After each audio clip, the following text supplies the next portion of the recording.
everybody, Coach Julia here. It's another week, another bit of mobility and technique. So actually today we're going to talk about how to improve your balance in the split jerk. If you have the tendency of always losing your balance, there's a couple things that we can do that'll help you improve that. By and large, the reason you're losing your balance is going to be because the dip is incorrect, right? Usually that's what happens. The bar is not moving in an appropriate direction. You dip, you shoot the bar forward, and thus we lose our balance.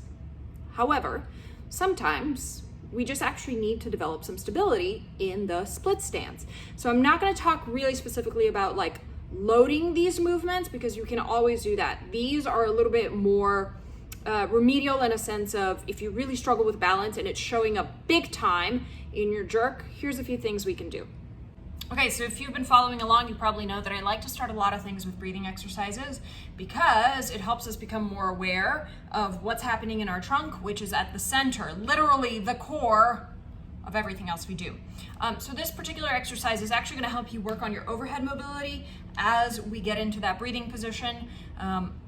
Where you get to here with your arms in your jerk makes a big impact on how easily you're able to balance it. So for this, you need a wall, you need a PVC pipe. Okay, so I'm starting off in a 90-90 position with my feet flat on the wall, my knees bent to 90 degrees, my low back flat. I'm gonna take that PVC pipe with my arms shoulder width apart. Tuck your chin under slightly so the back of your neck is reaching towards the wall, and again, we're always looking to maintain low back contact with the floor. From here, I'm gonna inhale, try to get a lot of expansion through my rib cage, through my belly, and then as I exhale, I'm gonna reach my arms behind me, trying to maintain this connection.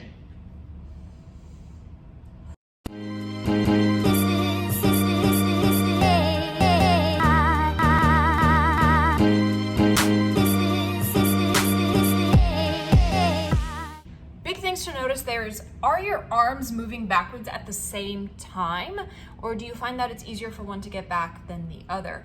Those, again, that little bit of asymmetry is going to cause rotation and make it harder for you to balance once you get into that split stance. All right, we talk a lot about the split stance. It's essential that you're able to get there, so we're going to practice some. Body weight unloaded, really focusing on keeping even weight distribution between both legs. This is really hard for folks.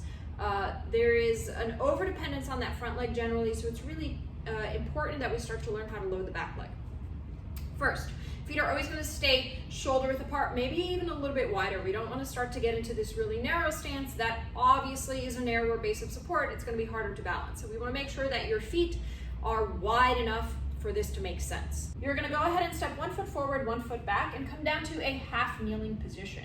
From here, I'm looking for a few things. I'm looking for an approximately vertical front shin, meaning not here, right? That shin's not vertical. I want to keep the knee on top of the ankle. I'm looking at my shoulder as it relates to my hip, those are stacked, and then my hip as it relates to my back knee, those are stacked. This back toe is tucked under. Now here's the kicker. As you go to stand up out of this, the goal is not to shift forward onto this front leg, but to push off of this back quad evenly to help you stand. You should feel this working a whole lot. Down, notice my front knee doesn't go forward, and up. I don't need to come all the way up out of this. I'm gonna maintain that knee bend, down, up, down, up. Okay, next thing we're gonna do is something called a hip airplane. This is exclusively a hip stability exercise, right? Because if our hips are unstable, if we're having a hard time balancing there, by the way, this connects all the way down the chain, right? It's gonna impact your ankle, it's gonna impact your knee, and thus it's gonna impact, eventually, our split jerk. So, it's helpful to hold on to a rack or a wall for this. You're gonna start by loading one side, right? So I've shifted all my weight onto my standing leg. That knee should be a little bit soft. From here, you're gonna come down as if you're doing a single leg deadlift. Then we're gonna start in this position. You're going to open the hip, so we externally rotate from this standing leg. You'll notice I'm opening my body to the far side, and then I'm going to pivot and internally rotate the hip and try to close myself off and rotate towards the other side.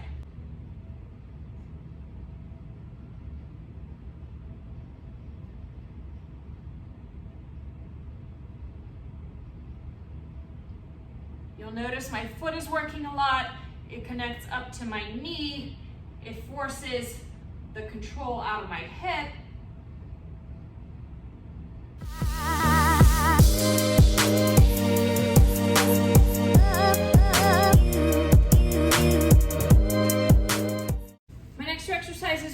doing a little bit more specific strengthening in that split stance. The first one is going to be with the band around the outside of my knee. On the outside of my knee, that leg will be forward. From here, I'm gonna set up in my split stance, and I wanna try to come down just like I did for that previous exercise and make sure that the band's not pulling inward on my knee. This requires a lot of strength in my hip to be able to push straight up and maintain big toe connected to the floor and then stable hip. So lots of big toe action going on here, and then lots of hip action going on in that front leg while still loading that back quad. Last exercise that we're going to do here is going to be an anti-rotation hold with your band in a split stance. So now we're just starting to integrate a little bit more of what your core and your obliques are doing. Again, feet are going to set up in that exact same split stance so that we're drilling this position. You're going to take that band out beside you. It should be about the height of your elbow, and you're going to interlock your fingers to bring the band to the center of your chest. Let's get down a little bit lower to where you're just above the ground, and then from here, you're going to press. The band is trying to pull me this way. I'm using my obliques right here on the side to help keep me square to the front.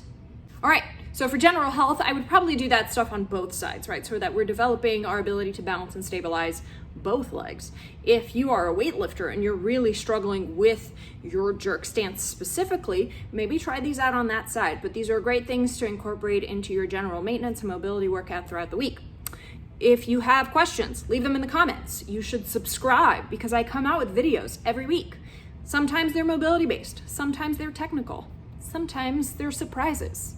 So let me know if you have questions. See you guys next time. Thanks so much.